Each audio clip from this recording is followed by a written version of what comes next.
Great, welcome everybody. It's 10 o'clock, we want to get started. Welcome to this Clavister Tech Talk webinar. A little bit of new format. We apologize that maybe some of you have gotten an invitation quite late. We're very happy to see so many of you attend anyway, that's fantastic. And of course we will record this and you'll be able to share this with your colleagues and partners. So let's go to the next slide. My name is Thomas Wassen. I'll be the moderator today. And today's expert is Matthias Nordlund. So Matthias, why don't you take a minute and introduce yourself? Yeah, I'm glad to be here. So my name is Matthias Nordlund. I'm the product manager for Clavister InControl, which is the product we will demo today. I also manage easy access and NetWall, amongst other, and some smaller products, but those are the big ones. We have so many products. You said InCenter, but we are talking about InControl, I mean. today, right? Yeah, they are too similar. Even I can understand that partners have problems sometimes keeping apart. Even I mean InControl, of course. InCenter we'll talk about in 2 weeks. So today's focus is InControl. How long have you been at Clavister, Matthias? Working at Clavister, I think it's 12 years in total, 13 years. Working with the products, it's over 20 years. So I've been there since it was called Internet. So a little bit too long, maybe. So I kind of know. It's never too long to work at a great company. So we're very happy to have you here. So if you go to the next slide, today we will be focusing on InControl. But we have to put it in some context. So InControl is used for building and managing secure SD-WAN networks. And I just want to stand still a few seconds with what a secure SD-WAN is. So the Clavister Secure SD-WAN is a combination of desktop products, rack appliances, and of course virtual instances where we're very strong. And they would be running at the edges of a network connected with secure tunnels, much like a VPN, of course, with several different access technologies underneath. And then centrally connected with both InCenter and InControl. And SD-WAN has become quite a buzzword in the industry. If you check the next slide, Matthias, yeah. It has become quite a buzzword in the industry in the recent years, and reshaping sort of what VPN looks like. And every type of vendor has put their own context to it and what they think it should be and should not be. And luckily, the standardization organization MEF, the Metro Ethernet Forum, they have created a great document, MEF 70, where they really standardized that, okay, an SD-WAN must at least include virtual VPN. It must include capability to handle dual internet WAN connections. It must be able to use both MPLS legacy network as well as new internet networks. You must be able to manage internet breakout. You must be able to have application flow policies so that you can, for instance, control bandwidth based upon what application is being used. And this is a very recent standard. It was published in the middle of last year. And of course, we will expect newer additions from this in the near future.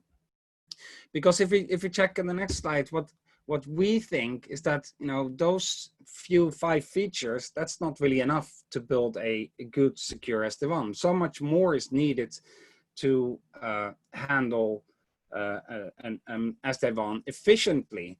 You see many different terms here that we include in our secure SD-WAN packaging, and there are many more that are not listed.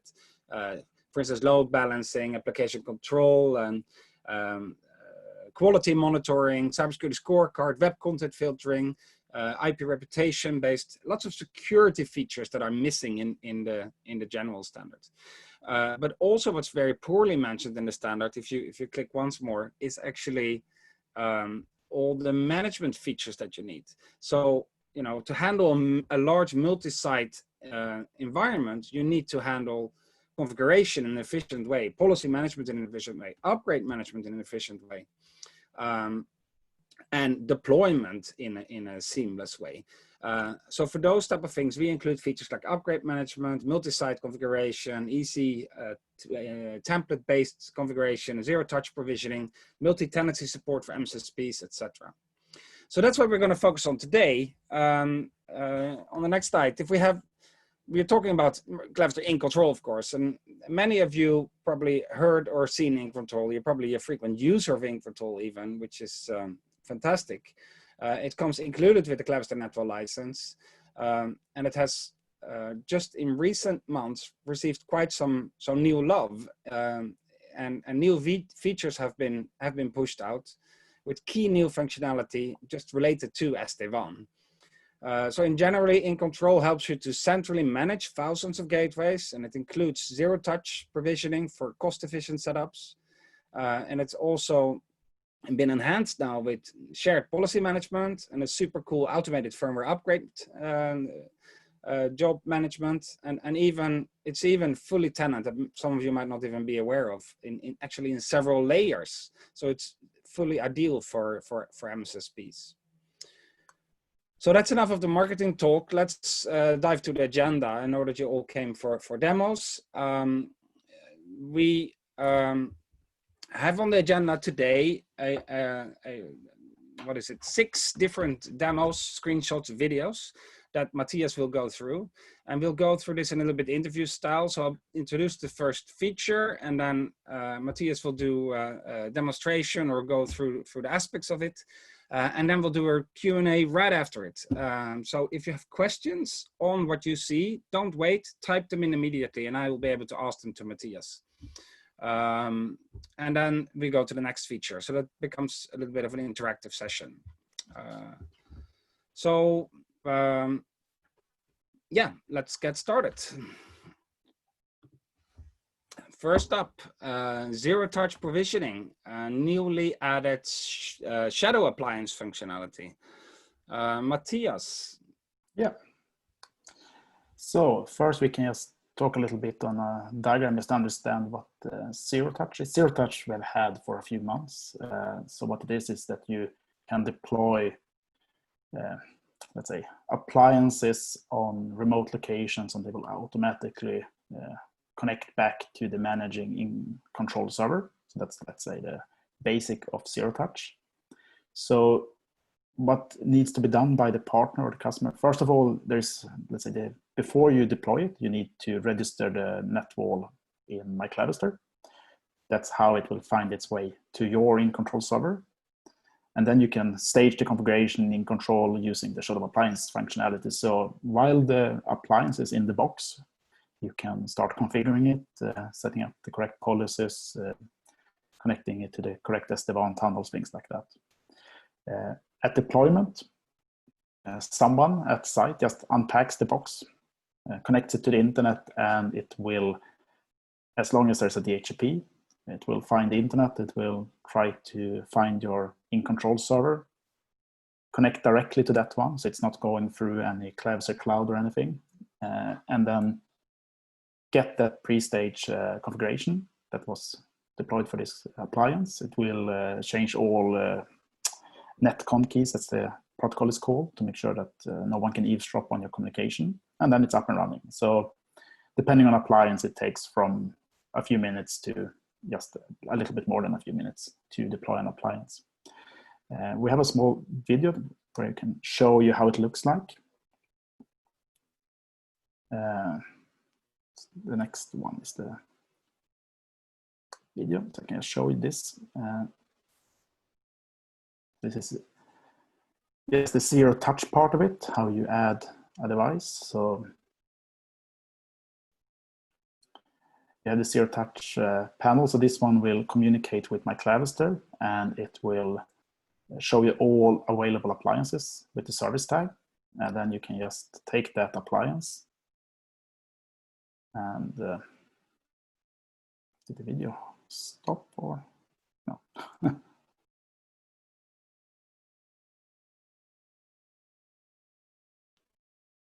So now, this also shows that now this appliance is green. So this one has been attached to the network. You add the firewall. So this is, if you're not using shadow appliance, this is we just use zero touch and wait for the firewall to be online. But it's the same way of working if it's done by a shadow appliance.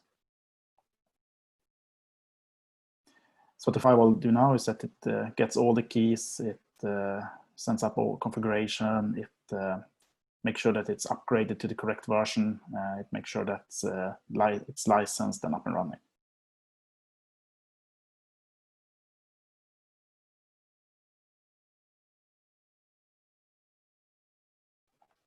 And as you can see, it's a fairly quick or fast deployment. So in the console, you could see it was a Clavister E10 connecting to this one, and it just takes a little bit of time to wait for the bidirectional verification, and then it does a last shutdown just to make sure that everything is stuck correctly with correct license files, memory allocation, those things, and then it's up and running.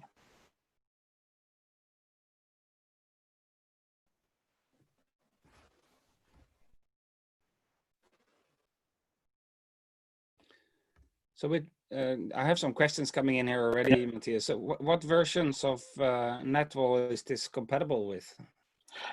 All E model NetWall, so that's the E10, E20, and E80. Okay. It's not enabled on the rack-mounted appliances, and the only reason for that is that they don't have a, let's say, WAN port with DHCP on them. By default, there is no WAN port. So currently it's only for the, let's say, desktop models. Yeah. And it's from COS Core version 12, I think it's 12.00.16 and up. So. Yeah, the actual zero touch we have had for a little bit over a year, right? But the shadow appliance functionality is pretty newly added. So what does what does that give more?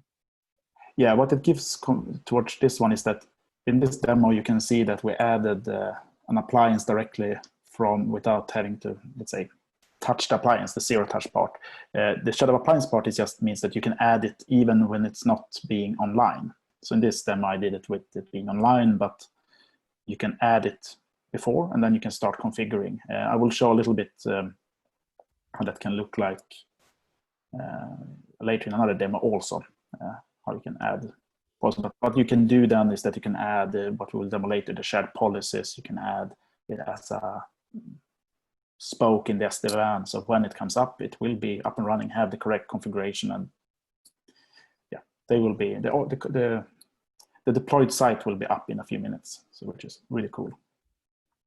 And when you stage a shadow appliance, you put in the license and specific configurations that belong to that appliance. So you can do 10 and have them waiting until they get shipped out? Yes. So you can do that multiple ones. And it can even be used for if the unlikely thing happened that the device breaks, you can use an existing firewall as, let's say, template for a new shadow appliance. So then you can just ship the replacement appliance to the site, and it will be up and running and have the configuration of the old appliance. So it can also be used to easily replace broken units on the field, which is also a quite neat feature. That's really neat, yeah. Okay, so is there any need for flash disks or flash drives to be shipped out to where the appliance is going to be installed?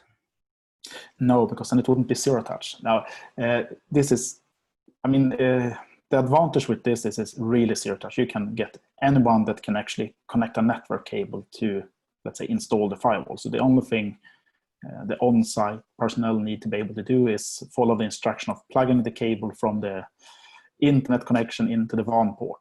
That's it. That's the only thing that needs to be on site. So that's the requirement is that it's a DHCP-based, let's say, internet connection. There's no need for any USB sticks or anything to, let's say, stage the configuration or putting it the configuration in some cloud somewhere. It's nothing like that. Okay. And there's some concerns about privacy and security as well. So the configuration file, is that stored at Clavister in my Clavister, or how does that work? Yeah, it works like this. When the device boots up, it will query actually DNS. So it will ask for a specific DNS entry that is unique to that specific box. And the only thing Clavister knows is that that specific, let's say, unique ID should connect to the IP you configure in my Clavister. So that's the only thing we know. So we know where your InControl server lives, so to say, but that's the only thing we know. because as soon as it has resolved this IP, it will connect directly to your InControl server, and everything is done between your InControl server and the NetWall device. So as soon as that DNS query is done, then we are not involved anymore in the communication. Okay, that's perfect. That's probably more private than some others are doing. Yeah, I know a lot of these zero-touch features usually rely on cloud infrastructure. So you kind of upload a staging policy or configuration to a cloud, the device gets it from there, and then it connects to the management server. But we decided against both for, let's say, privacy and then no backdoor motto we have, and also to actually rely even less on our infrastructure for the customer's environment, because otherwise we would be a single point of failure if there was a problem with us. But DNS is fairly redundant. Without DNS, internet doesn't work at all. So if that's down, it's not just Clavister being down, it's everyone. That makes sense. That makes sense. Okay, we have a lot of questions popping in, but we need to move on to the next topic. So if you have more questions, keep them, type them in, and then we take them at the end if there's some time over. Yep. If we can go to the next slide. Shared IT policies. This is management for larger setups made much easier, isn't it, Matthias? Please let us know what this is. So what it is in basis is that you can group appliances. So it could be like in this example that you have maybe HQ, you have branch offices and stores, and then you can have specific rule sets that are shared between these different, let's say, groups. So for those of you who have used InControl, it's the domains in InControl that is the group. And the IP rule set, they are you can use the same kind of policies that you can use in the local rule set. And what is really neat with this feature is that you can have multiple policy sets. So for example, in this example, we had the branch offices. We could have a policy set called branch offices. We have another policy set called stores. And then maybe we have, for some reason, a new site, which is both a branch office and a store. It could actually get the policies from both if needed. So it's very flexible in that way. And for that one, we'll actually do a live demo. So now let's see if this works. You can still see my screen. Yeah, looks good. Yeah, perfect. So in this example, we have a customer that has some remote offices, and it has an HQ firewall. So if I look down here in remote offices, I can open that one. You can see here then under policies that I have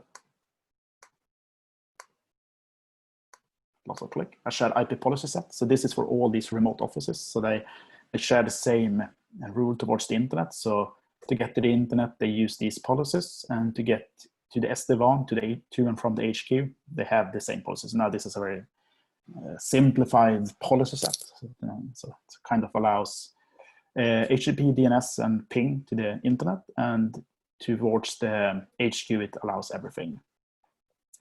And in this global rule set, you can use something called zones as, let's say, source interface, or you can use networks. So it could be, you could make a group of all your remote offices networks and use that as a source net, or you can use something called a zone. And a zone is something that is configured here. So here we have the zones. We have a WAN zone, there's an SD-WAN zone and LAN zone. And then if I quickly switch over to one of the branch office firewalls. And then first I can just show this. This is how it will be used. And then on each interface, I define which zone is that interface part of. So that's how I will know that anything coming in from the WAN interface or going out through the WAN interface belongs to the WAN zone. And then if you look at the shared policy set again, you can see that I've done policy saying from the LAN zone to the WAN zone. That means that in this setup, it's quite safe to use, even though it looks a bit dangerous to have all nets here, but NetWall will make sure that it's only traffic allowed on the LAN zone that will match this, even if there's another IP address that it's not part of the LAN zone, it will not be allowed through. That's why I can write that policy like that. And how do I get this branch office then to use this policy set? Some vendors have that's a more strict way of doing this, that you have a post rule set and a pre rule set that is always there for every firewall. Us being Clavister, we decided to make it a little bit more flexible. So how you use it is that you create so-called go-to rules in the local policy set. So here I have a policy set saying anything that matches this. So in this case, it's all traffic. Send that to my shared rule set. So this means that now I can add local rules before or after this rule set, depending on my need. It might be that this remote office have some special IoT network that I need to have some local policies for. Then I can add those before this shared policies or after if I want to.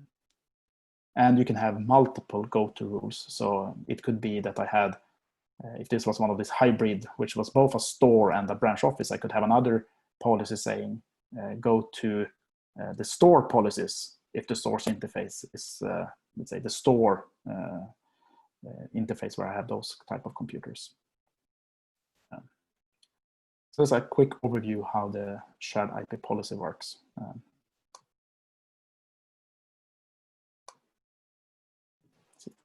Great, thank you.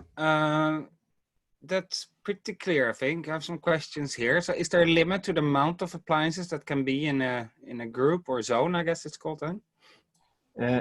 Not really.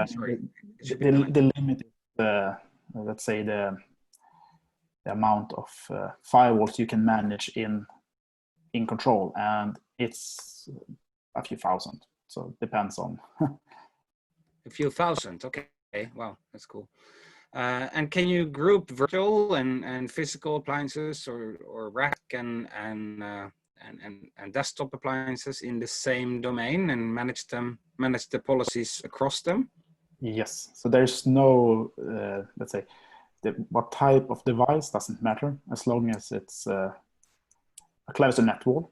It will work, because what it will use is this zone. So a LAN zone could be a physical interface on an appliance. It could be on an E80 LAN interface.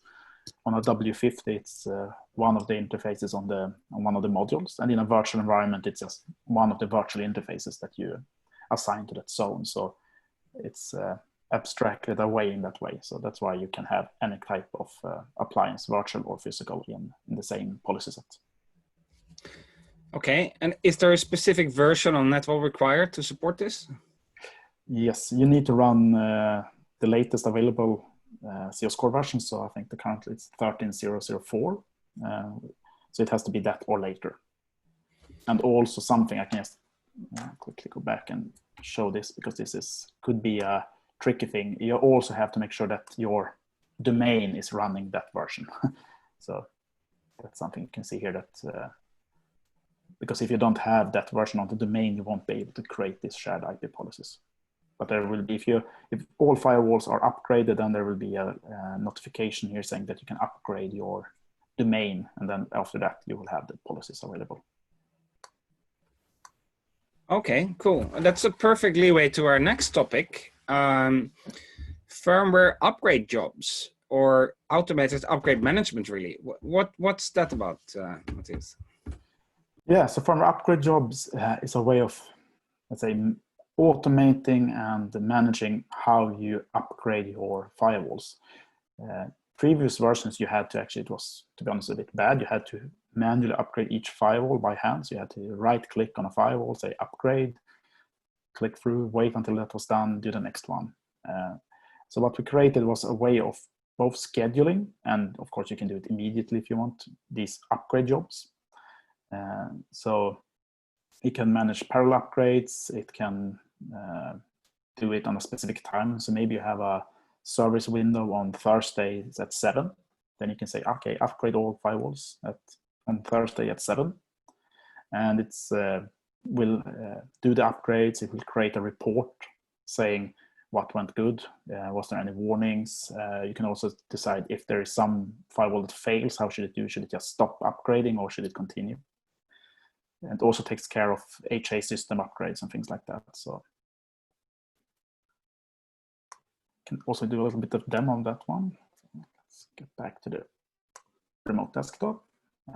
So we have the upgrade. So we can create a new job.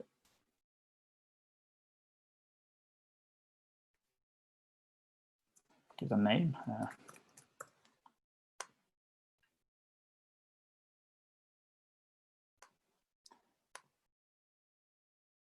Select what devices to upgrade. And in this case, I can take this HA cluster, and I can add a firmware.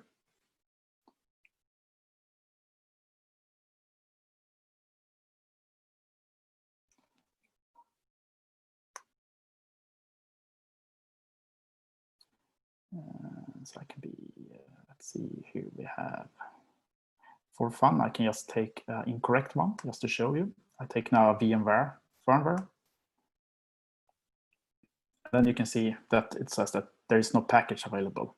So it will validate that you have the correct firmware packages in the, there is the normal one. So now it says has package, yes. Here you have if you want to do cancel on first failure and if you want to do parallel upgrades or in serial.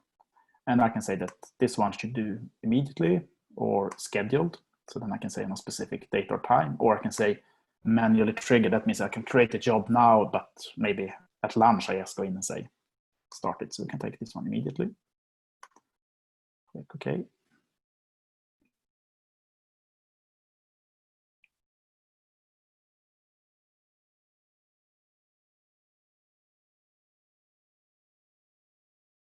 Creates the job. And then I get this progress bar, and I can, if I want, I can just close that one away and do something else, or I can go in and look at the job. So I will see that it's uploading the firmware. Can quickly look at the log here. So you get a quite detailed log of what it's doing. If there's something that failed during the upgrades, you have something to investigate. It will also take something we call a system state. So before the upgrade, what was the name, firmware version, bootloader, how long it's been up, things like that. And we'll also take a snapshot after the upgrade just so you can have a verification of did everything go as expected. So you can just wait for this firewall to reconnect.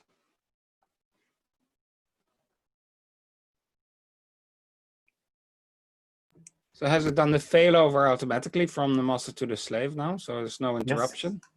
There's no interruption. We can actually just quickly go back here and then we can see that the slave is active. So that one is handling all the traffic.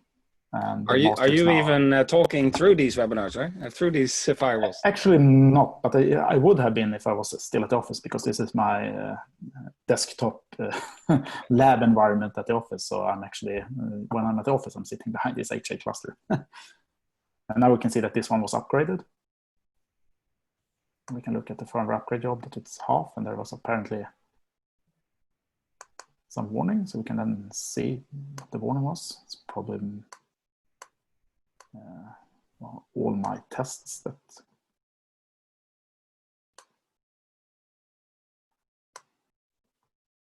here, configuration log. Yeah, I have been playing around a little bit with OSPF so that I get some warnings in the configuration, but that's a good indication. If there's something that happens, you will get, but I can see that those warnings were there before. So in this case, I know it's not a big problem, but if you didn't have the warnings before and you get warnings after, then it's something you might need to investigate.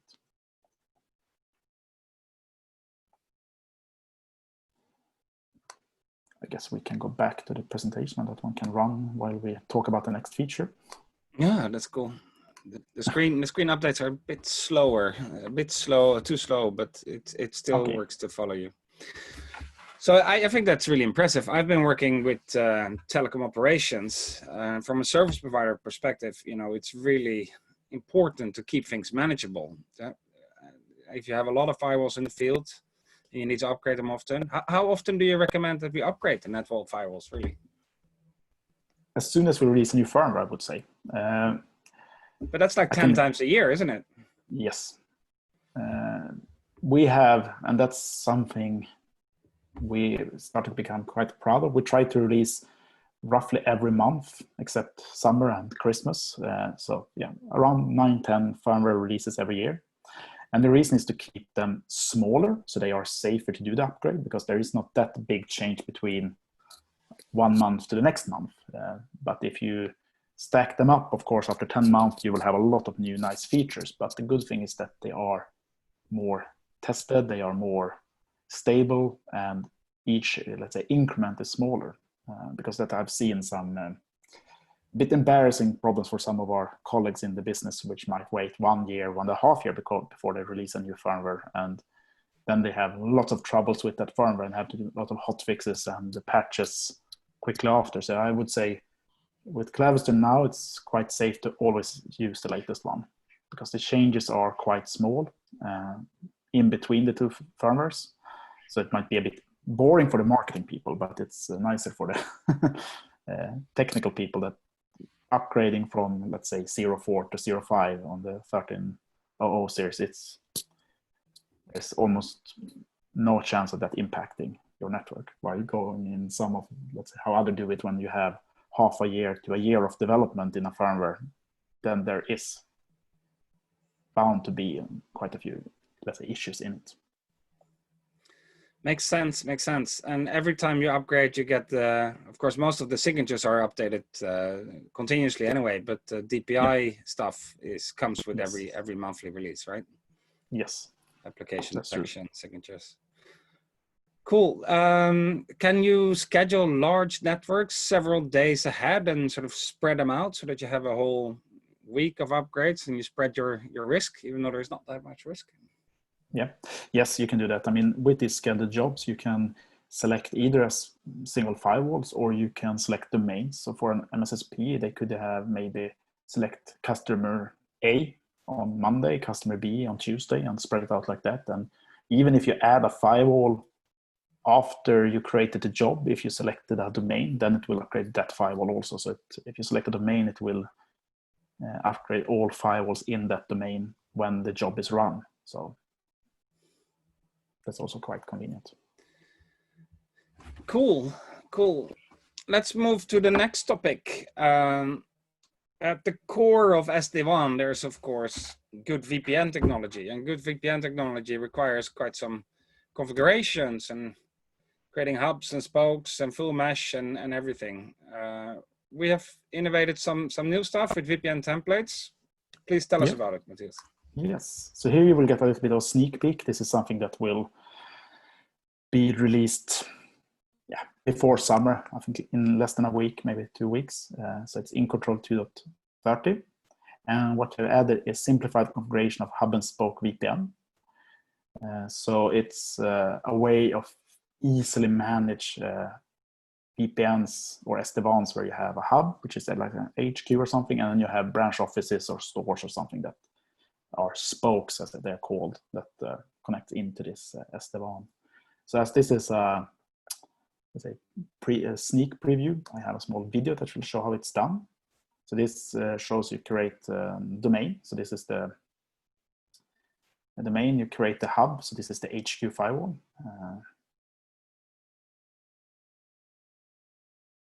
Create the, let's say, spoke firewall. So that could be remote offices or stores or something like that.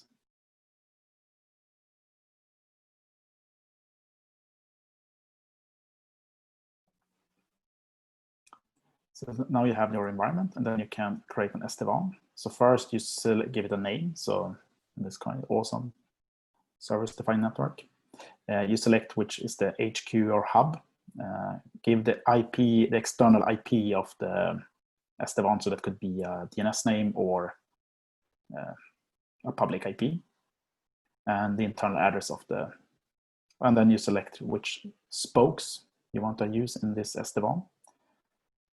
And you also have to just verify that it's the correct parameters on those spokes, so the networks looks, say, like the correct ones. So it will create the configuration, and as this is InControl, nothing is deployed until you actually deploy. So this is just to show that you need to deploy this configuration also after you have created the SD-WAN. And just to show now that we can ping through these firewalls. So we have this one pings a device on one of the spokes, and then on another spoke. The default policy is only to allow ICMP, but the default policy set is created like one of these shared policy set, as I demoed earlier. So as soon as this is up, you can just go into that policy set and then start adding rules to allow what type of traffic you want through your SD-WAN. And it's also routed so that each spoke can communicate with each other spoke through the HQ. So it's a fully routed network between all the nodes in the SD-WAN. But I can't demo it in control just yet because it's I haven't received the latest build for that. It will be coming in 1 to 2 weeks. It looks super easy. Now even I will be able to deploy an SD-WAN, I think. That will be good. Yeah. Can you choose what encryption technology should be configured, or is it set on defaults, or how does that work? In this, it's set on default. It creates tunnels, but as we heard Clavister, everything that it creates, you can modify later. So if you wanted to use different crypto algorithms or things like that, you can, of course, edit what is created, but then don't expect, let's say, the wizard to be able to update it later. But you can, of course, do that. But what we have decided to do is that we have you'll be using the same algorithms that we use for our recommended tunnels. So it's quite high cryptos. So it shouldn't be any need to, let's say, change those kind of things in it. Okay. So the actual configuration of SD-WAN is done with default templates, right? And then you have to then you add zones to it to have different sort of policies that apply to different types of spokes. Yeah. There's actually not any different templates that you have to save, right? No.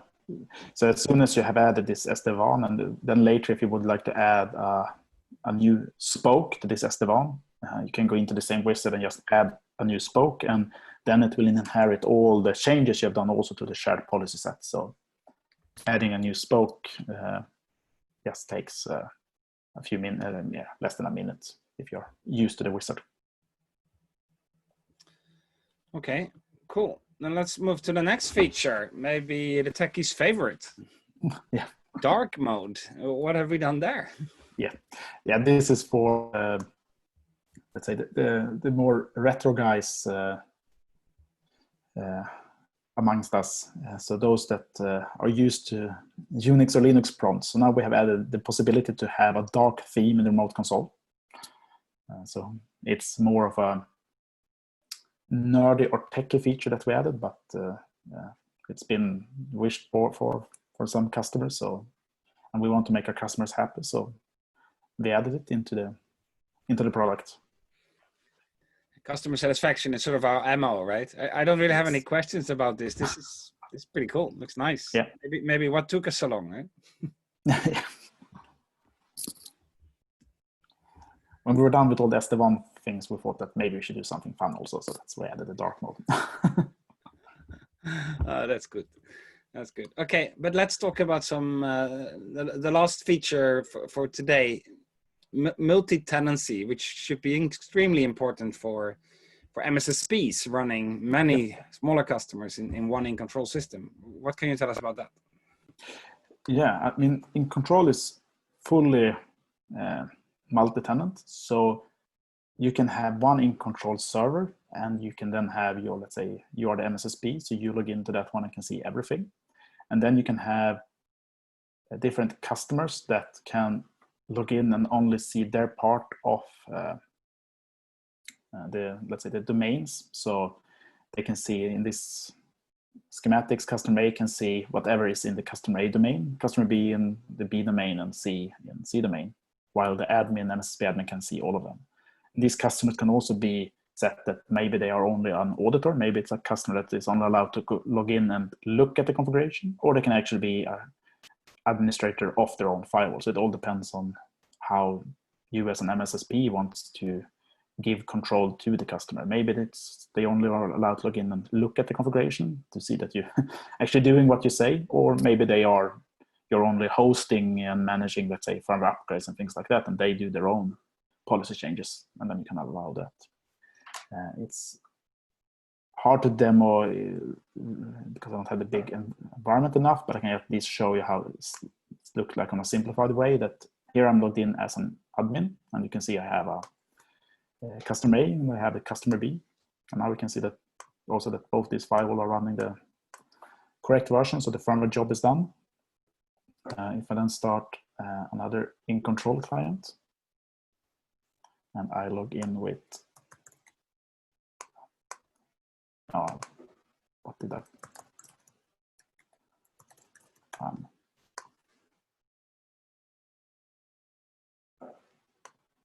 I need to check what kind of username I put for this.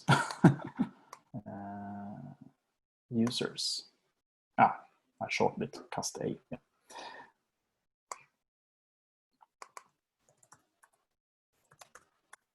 So if I log in as customer A,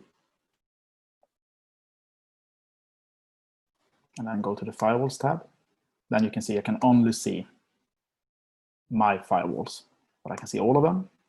And then if I go switch back to the administrator user, you see I have the customer B also.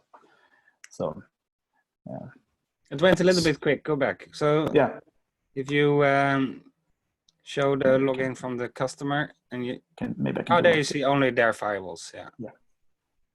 Can do like this. Maybe can have them side by side. So this is the same InControl server. So in this window, I'm logged in as the, let's say, the MSSP admin. And on this Windows, I'm logged in as the customer A. That's part of a group called customer A. So it could be multiple users from customer A, of course, logging in. Then that group has the access to just this tree of firewalls. So he can log in, he can configure and do changes on these devices. And if customer B logs in, he can only see this one. But the MSSP admin can see all of it and help them all. Great, and this is actually possible in several layers even, is it not?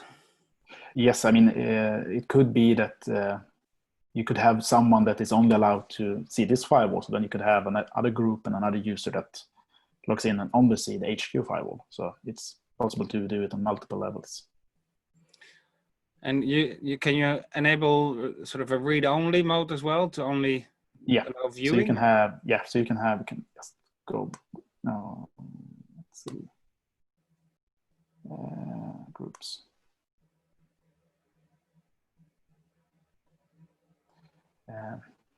So what you have is on the group, you can see you have, first of all, server settings. So what can I do? Can I change server settings? No, a customer shouldn't do that. Maybe should it be allowed to do reporting or not, things like that. And then on each domain, you have read configuration, modify, can they create child nodes, can they add new firewalls themselves? Maybe they're not allowed to deploy the configuration, maybe they're not allowed to change it and then call the MSSP to say, please check what I've done and deploy it. So it's granular, it's something I would say you need to map out what you want, how you want it to work first, and then try to set up the settings. It's unfortunately not just a quick click somewhere and then it works. You have to set the permission right, but when it's set up, it works really good. And of course, in this example, I have local groups and users, but of course you can use domain, so Active Directory username and groups. And we will also quite soon add the possibility to use easy access username and groups.